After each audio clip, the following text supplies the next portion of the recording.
Saludamos al economista Alfredo Arízaga. Él fue ministro de Finanzas en el gobierno de Yamil Mahuad. Actualmente es académico de la Universidad SEC de Ecuador. Alfredo tuvo en sus manos la tarea de estructurar, dar a conocer, imponer en el país la dolarización. Y vamos a analizar qué es lo que está pasando en Argentina. Pero antes, Alfredo, al tiempo de darte la bienvenida, quisiéramos dar una mirada a algo ineludible, lo que está sucediendo en estos mismos momentos en Ecuador. En horas de la noche de ayer y horas de la madrugada ha tenido un desenlace el caso Metástasis, una gran investigación que se venía dando y ha sido detenida unas 30 personas, entre ellas el presidente del Consejo de la Judicatura. Esto se hace también precedido hace muy pocos días por denuncias del embajador norteamericano sobre la infiltración del crimen organizado en diferentes estamentos de gobierno y de seguridad de Ecuador, y una reunión de alto nivel con altos funcionarios en Washington, de también funcionarios de alto nivel del gobierno de Daniel Noboa. Importante conocer tu opinión. Buenos días, Gustavo. Un saludo a tu audiencia. Un gusto estar nuevamente con ustedes. Efectivamente, lo que se está evidenciando en el caso ecuatoriano es ya una contaminación a muy alto nivel de varias instituciones del sector público que han sido penetradas por el crimen organizado y el narcotráfico. Lamentablemente este es un proceso que se inició hace más de 10 años, se abrió las puertas y se inició una actitud muy permisiva con líderes del crimen organizado, y lo que estamos cosechando en este momento es el nivel de violencia que se vive en todos los sectores del país, en todos los estratos sociales, en donde el sicariato es solo una muestra más, pero el crimen tiene una serie de derivaciones y lamentablemente va a ser muy difícil poder recuperar el orden, la tranquilidad y la paz en el país. Anthony Blinken puso en una larga lista, aunque dejó en lugares comunes sin especificar a qué ciudadanos se refería, también a jueces y fiscales en Ecuador. Probablemente es lo que estamos viendo, en parte efectos, en parte esas informaciones reservadas que trascienden hacia el representante del gobierno norteamericano. Así es. De todas maneras, este es un hecho positivo, significa que el gobierno nacional está trabajando de manera coordinada con los organismos de seguridad de Estados Unidos. Ese apoyo, tanto en términos tecnológicos como en términos de información y logística, es muy valioso, y ojalá sea el inicio de acciones contundentes que permitan luchar contra esta desgracia que está afectando a nuestro país. Bien, tendremos en este noticiario más sobre este tema. Este es un mensaje para nuestros oyentes, pero vayamos a lo que habíamos planificado, Alfredo, hacer un seguimiento de qué es lo que está pasando en Argentina. Uno de los principales ofrecimientos del gobierno de Milei fue la dolarización, y esa expectativa está totalmente vigente allá en Argentina, pero se han empezado a dar ya pasos que no incluyen directamente la dolarización de ese país, aunque ha habido una drástica devaluación del dólar en un sistema complejo en el cual tenían por lo menos una decena de tipos de cambio. ¿Qué lectura se puede dar sobre este paquete de urgencia que fue anunciado el día de ayer por el nuevo gobierno argentino? En Argentina se han dado dos paquetes de medidas. El uno fue anunciado por el ministro de Economía, Luis Caputo, e incluye un ajuste fiscal muy fuerte, muy severo. El otro fue un conjunto de medidas anunciadas por el presidente del Banco Central. Y esto tiene relación más con la política cambiaria y la política monetaria. Argentina está en una encrucijada muy difícil. Enfrenta un déficit del Ministerio de Economía de 5,5 puntos del PIB, muy parecido al déficit que heredó el expresidente Lasso cuando asumió funciones. Pero en Argentina se suma un déficit adicional del Banco Central que vale 10 puntos adicionales del PIB. En total tienen un déficit entonces de 15,5 puntos. Y el déficit del Banco Central lo que provoca es que esta institución haya tenido que emitir una cantidad gigantesca de bonos, allá les llaman LELIQs. En la época en la que teníamos moneda propia en Ecuador, les llamábamos bonos de estabilización monetaria.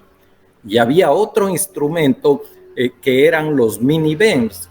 Los bonos de estabilización monetaria tenían un plazo promedio de 30 días, los mini-BEMS tenían un plazo promedio de 1 día o 2 días. Lo mismo sucede en Argentina. Y entonces el Banco Central se ha convertido en el principal elemento que genera emisión monetaria y que ha llevado a este país a una inflación que está ya en el 160% anual. Es una situación catastrófica para las familias de bajos ingresos, para las familias que están desempleadas, y esa es la primera prioridad que tiene el actual gobierno. Milei, durante toda la campaña, anunció con absoluta transparencia y claridad que él aplicaría un programa de ajuste con mano dura. Y durante la primera vuelta incluso anunció que iba a dolarizar la economía, aprendiendo en parte de la experiencia ecuatoriana, pero también haciendo algunas modificaciones con relación a la forma en la que adoptamos oficialmente el dólar acá en Ecuador. Y anunció incluso que iba a eliminar el Banco Central.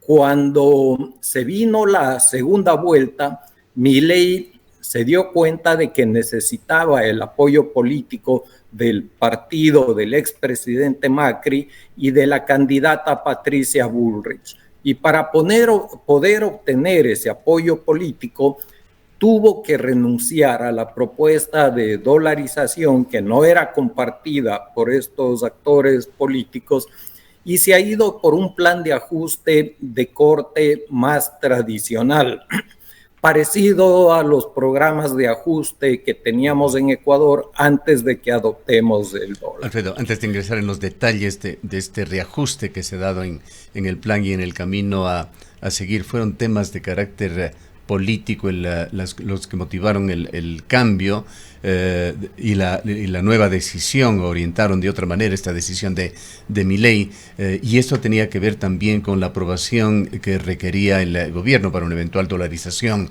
del estamento legislativo de Argentina? En realidad, la dolarización no necesitaba, en el caso de Argentina, como no necesitaba en el caso de Ecuador, una decisión de la Asamblea o del Congreso, como se llamaba en esa época. Es una decisión que se toma en el directorio del Banco Central. Pero para estabilizar la economía, con o sin dolarización, el gobierno necesita aprobar un conjunto de leyes que corrija las barbaridades que en el caso de Ecuador se acumularon a lo largo de 20 años y en el caso de Argentina se han acumulado a lo largo de 100 años. En Argentina el mercado prácticamente no funciona, el Estado interviene en todo. Tú mencionabas que existen 10 tipos de cambio, pero adicional a eso existen unas retenciones que les afectan económicamente a los exportadores. Existe una serie de beneficios que se han ido creando a lo largo del tiempo que teóricamente sirven para ayudar a la gente de menores ingresos, pero que al no existir recursos para poder financiarlos, terminan siendo financiados con inflación. con emisión de dinero que genera inflación, y la inflación es el impuesto más perverso, en especial para la gente de menores ingresos. Entonces, el nivel de pobreza en Argentina está en el 50% y la pobreza extrema en el 11%. Esto demuestra el fracaso absoluto de estas políticas demagógicas que han destruido a la economía y que han empobrecido lamentablemente a los argentinos. Economista, muy buenos días. Esta situación de la economía de la Argentina va a permitirle a Milei poder avanzar realmente en un proceso de dolarización o pasarse a una economía dolarizada. Estas medidas que ha anunciado ya su ministro estarían allanando el camino para una dolarización. Se ha conocido y se conoce que de hecho existen muchos dólares en Argentina. Todos los arriendos y otros procesos y otras situaciones ya se hacen prácticamente en dólares. ¿Qué nos puede comentar usted al respecto? Por un lado, hemos escuchado que tal y como está la economía en este momento sería imposible pasarse a una dolarización. Yo no comparto ese criterio. Yo he estado trabajando de cerca con el equipo del presidente Milei, con el equipo que proponía ir a la dolarización en forma inmediata. Estos economistas no forman parte de este momento del equipo nombrado por el presidente Milei, porque como dije hace un momento, para conseguir el apoyo político de otros sectores, tuvo que recibir la sugerencia de nombrar, por ejemplo, a Caputo como ministro de Economía y Finanzas. La propuesta de este nuevo equipo económico no va hacia una dolarización, va hacia un programa de estabilización ortodoxo, tradicional, y hay un altísimo riesgo de que no se puedan cumplir los objetivos. Paradójicamente, Argentina necesitaba menos dólares para estabilizar su economía con dolarización que lo que va a necesitar ahora con moneda propia. El esfuerzo fiscal que tiene que hacer con moneda propia es mayor al que tendría que hacer con dolarización. Y esto puede sonar contraintuitivo, pero para explicarlo en una frase sencilla, cuando un país dolariza, retira la moneda local de circulación y convierte a dólares todas las transacciones que existen en la economía, incluidos los depósitos que tiene el público en los bancos e incluidas las deudas que tiene el Banco Central o que tiene el Ministerio de Finanzas. Y ahí se acaba la historia. En cambio, cuando un país trata de estabilizar con moneda propia, tiene que manejar las expectativas de la gente y tiene que convencerles que va a poder mantener el tipo de cambio hacia adelante y que va a poder reducir la inflación rápidamente. Y para reducir la inflación tiene que terminar con la emisión de dinero. El programa que se ha puesto en marcha en Argentina termina con la emisión de dinero por el lado del déficit del Ministerio de Economía. O sea que corrige 5,5 puntos del PIB, pero no corrige el déficit del Banco Central. El Banco Central sigue pagando por esta enorme deuda que ha emitido en los últimos años una tasa de interés del 135%, que hoy día casi en su totalidad se capitaliza día a día, lo cual le lleva a un costo financiero del 200% anual. Entonces, si el Banco Central es el principal generador de emisión de dinero, nunca se va a poder controlar la inflación. Y hay una segunda señal que a mí me preocupa mucho, que es que luego de haber llevado el tipo de cambio de 375 a 800, han anunciado una política de mini devaluaciones equivalentes al 2% mensual. Esto me parece a mí que no va a generar el grado de confianza que necesita la población, los agentes económicos, para convencerse de que se va a terminar la inflación.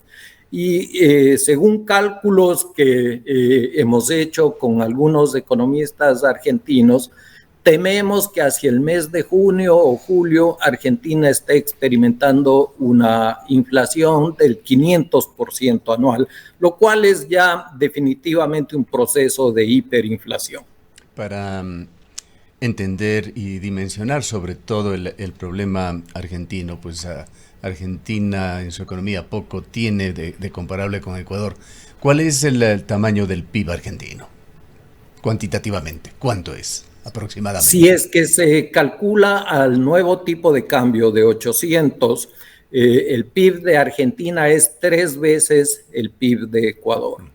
Y la población también es aproximadamente 3 veces, entonces tenemos un ingreso por habitante similar, pero hay un nivel de pobreza muchísimo más alto en Argentina, y esto refleja que existe una alta concentración del ingreso.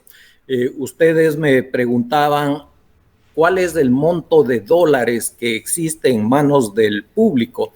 Se calcula que existen alrededor de unos 350.000 millones de dólares en el Colchón Bank. Esto es escondido en las casas o depositado en cuentas en el exterior, básicamente Uruguay.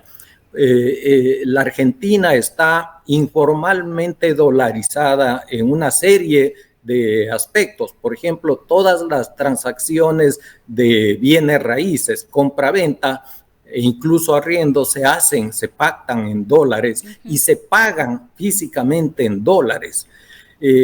Para Argentina era bastante fácil en términos culturales dar el paso y adoptar el dólar como su moneda oficial. Pero para esto lo fundamental, para que estos dólares salgan y empiecen a circular libremente con una dinámica mejor, se requiere sobre todo confianza en el país.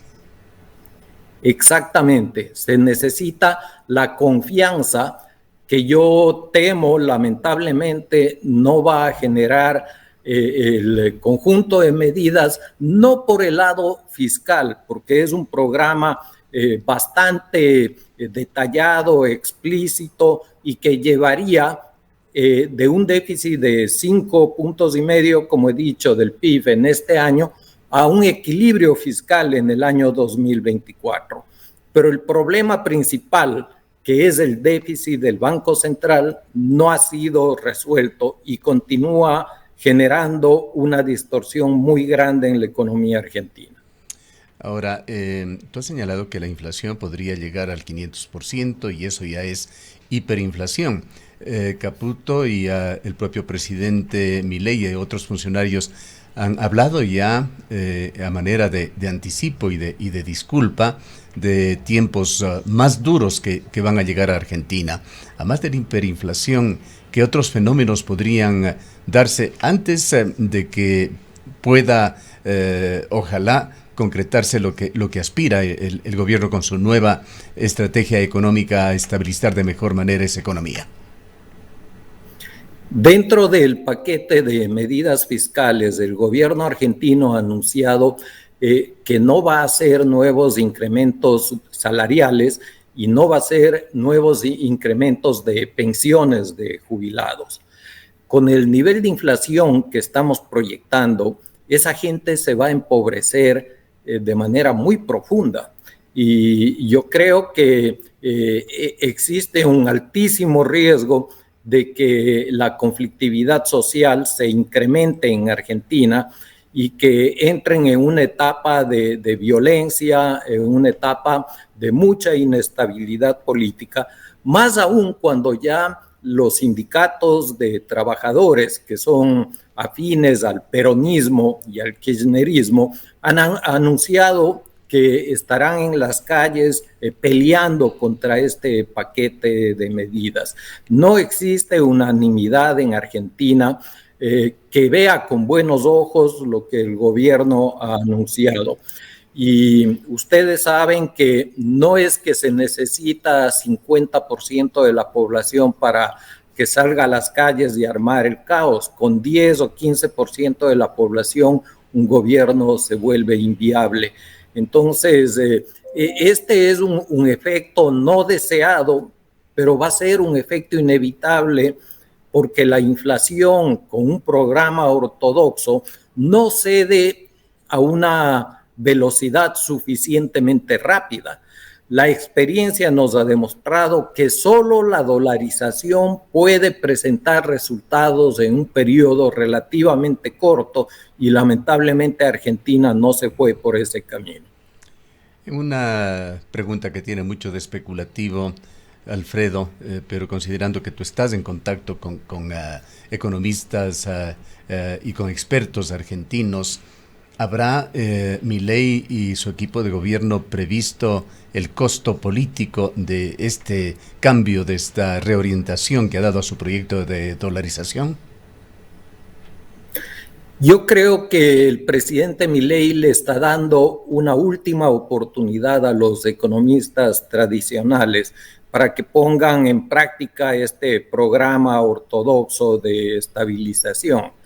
Pero existe el riesgo de que el capital político del presidente Milei se evapore y si él quiere adoptar la dolarización más adelante, si fracasa el actual programa económico, puede ser que ya no le alcancen las fuerzas.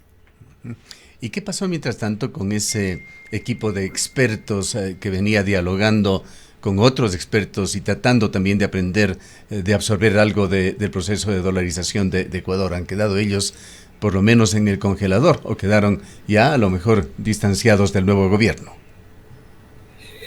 No ha habido pronunciamientos públicos discordantes. Todos los economistas que estaban trabajando en este equipo durante la campaña de Milei están claramente conscientes de que el presidente tiene entera libertad de nombrar su equipo de colaboradores luego de ganar las elecciones. Y también están conscientes de que Milei por sí solo no podía ganar la segunda vuelta si no llegaba a acuerdos políticos con Macri, con Bullrich y con otros sectores de la Argentina. Entonces, es en cierta forma un mal, una debilidad que se la tiene que reconocer, pero que complica muchísimo el manejo de la economía y de la gobernabilidad en ese país.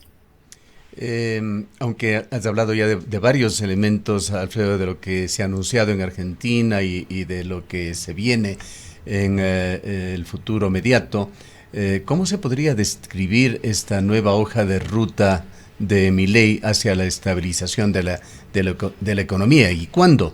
¿Y de qué forma podría entrar de nuevo en el debate la dolarización? En la medida en la que este programa ortodoxo se demore en dar resultados, yo creo que las voces de gente conocedora, de gente experta en Argentina, volverán a orientarse hacia la necesidad de adoptar el dólar como la moneda oficial. Hay ejemplos que son muy claros de cómo al adoptar en medio de una crisis económica, al adoptar el dólar como moneda, esta medida es muy eficiente en reducir la inflación en pocos meses. El caso ecuatoriano es un ejemplo en ese sentido. Y cuando se está a puertas de la hiperinflación o ya incluso dentro de un proceso hiperinflacionario, como es el caso de Argentina, la inflación relevante es la inflación mensual, no la inflación del año acumulada en los 12 meses, porque eso está mostrando lo que sucedió varios meses atrás. En el caso de Argentina, la inflación del mes de diciembre, que se anunciará en enero, estará en alrededor del 30 o del 40%, la inflación mensual. Y esto seguramente se va a repetir el mes de enero, el mes de febrero, y recién empezará a reducirse gradualmente por ahí, por abril, por mayo. Pero es un proceso mucho más lento que el que se habría tenido con un proceso de dolarización. Entonces yo creo que en ese momento, en abril, en mayo, habrá muchas voces en Argentina que volverán a sugerir que la única solución para estabilizar un país de esas características es adoptar oficialmente el dólar como moneda. ¿Y cómo se vislumbra, Rosana, por favor? Sí, quizás yo quería preguntarle también al economista es todo lo que está pasando en la Argentina, ¿qué incidencia tiene en la región? Hemos escuchado, por ejemplo, de Brasil, que va a seguir manteniendo relaciones pese a las diferencias políticas, pero tanto económicamente como políticamente, ¿cuál es la incidencia en toda la región? Algo que se dio ya durante la campaña en la segunda vuelta y que ha sido profundizado una vez que asumió funciones, que ganó las elecciones incluso antes de asumir, es que el presidente Milei fue moderando su mensaje. Ha evitado los exabruptos y ha evitado las posiciones extremas, por ejemplo, en política internacional. Reconstruyó su relación con el Papa, anunció que no es que va a cortar relaciones comerciales con los países con los cuales tiene profundas diferencias ideológicas, por ejemplo, Brasil, por el presidente Lula, o el gobierno de China. Incluso hay una situación muy especial y es que China le brindó un préstamo, un crédito muy grande de 15,000 millones de dólares hace unos 4 o 5 años al gobierno kirchnerista. Pues en esas condiciones, Milei no puede romper relaciones con China porque tendría que devolver ese dinero en forma inmediata y sencillamente no existe los dólares en el gobierno de Argentina para poder hacerlo. Entonces se ha venido moderando de manera significativa y creo que eso evita confrontaciones con otros países de la región. Pero en términos políticos, Milei sí es un ícono de sectores que podríamos llamar de derecha a nivel regional e incluso a nivel mundial. Sus propuestas libertarias son compartidas por sectores liberales en muchos países del mundo que tienen puestas sus esperanzas en que el gobierno de Milei sea un ejemplo de que estas políticas públicas funcionan, que son buenas para conseguir que el nivel de vida de la gente, de la población mejore, que se reduzca la pobreza y que de esta forma puedan ser replicadas y puedan ser vendidas con mayor efectividad en países como España o como varios de los países de la región. Es el caso de Bolsonaro en Brasil, de Kast en Chile, y yo creo que en general en casi todos los países de la región. Pero si el programa de estabilización económica de Milei fracasa, este ejemplo se destruye y sería en ese sentido muy negativo para quienes comparten las ideas libertarias a nivel mundial. Y en eso, en ese aspecto de la política, allí sí hay parecidos entre lo que sucede en Ecuador y en Argentina. Es decir, un fracaso de Milei despertaría esa amenaza que es casi permanente en Argentina de un retorno del peronismo, como sucedió tras el fallido gobierno de Macri, que no cumplió con las expectativas. Así es, lamentablemente cuando fracasan quienes se presentan como alternativa al socialismo del siglo XXI, lo que están provocando es inyectar una nueva dosis de energía a los candidatos socialistas del siglo XXI y elevando la probabilidad de que puedan retornar al poder en corto tiempo. Un tema que lo ha asumido con firmeza, con decisión Milei, aparentemente, por las primeras medidas que se anunciaron, ha sido el de la reducción de tamaño del Estado. ¿Algo que emular sobre esto aquí en Ecuador? Como dije al inicio de la entrevista, el esfuerzo fiscal que representa el conjunto de las 10 medidas que ha anunciado el gobierno de Milei es similar al tamaño del esfuerzo fiscal que hizo el expresidente Lasso al inicio de su gestión. En ambos casos, en un año de gestión, se llegó a un equilibrio fiscal. En el caso de Ecuador, a nivel del sector público no financiero consolidado. Entonces, ahí se puede comparar cuál es el impacto social que tiene un programa de reducción de gasto y de incremento de ingresos fiscales con dolarización o con moneda propia.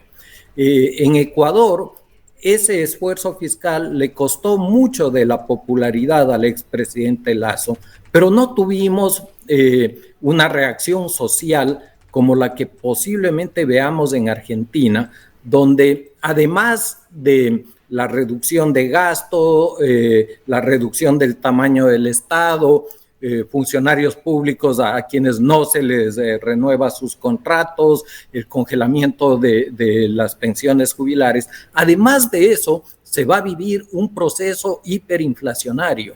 Entonces, el costo social y la reacción de la gente va a ser mucho más intensa y negativa en Argentina de la que fue en Ecuador.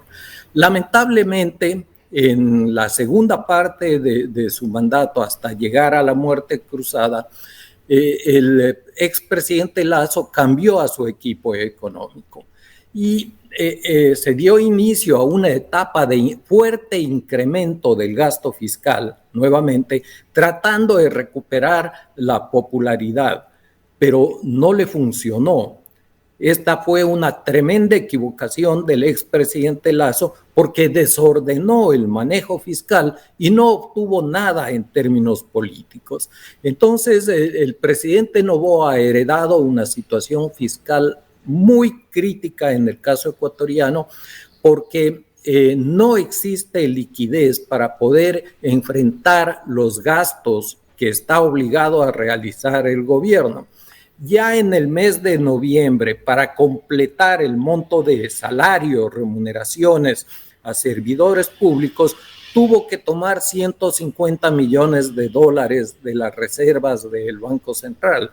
Y ahora, para poder pagar el 10º de diciembre, posiblemente el presidente Noboa tenga que hacer algo similar, pero por un monto mucho mayor, tal vez 800, 900 millones de dólares.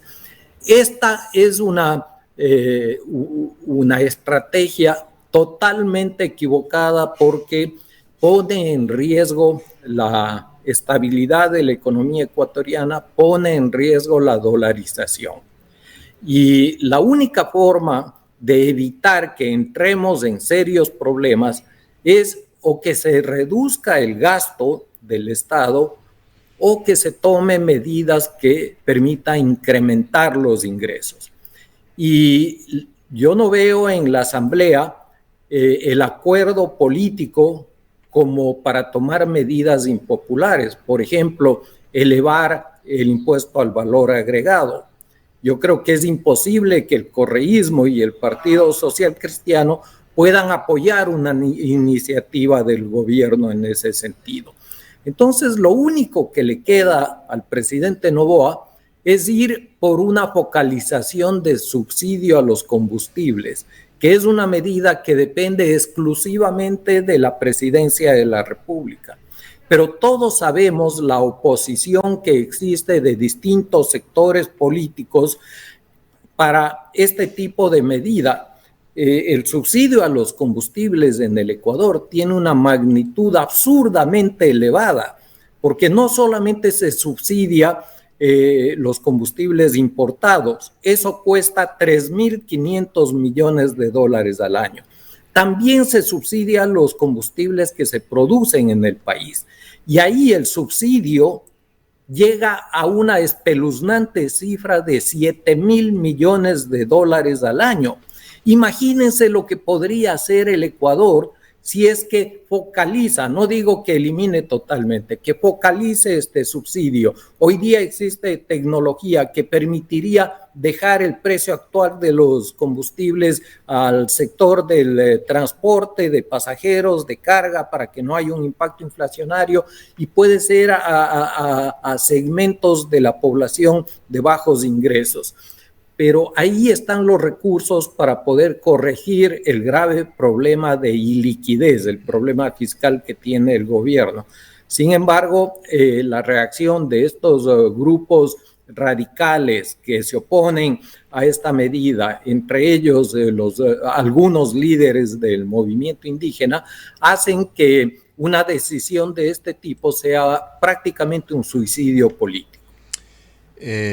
Ante estas amenazas por la mala situación de la economía del país, Alfredo, qué elasticidad, o para usar un término más contemporáneo, qué resiliencia tendría la dolarización en Ecuador, o puesto de otra manera, ¿en qué momento podría quebrarse?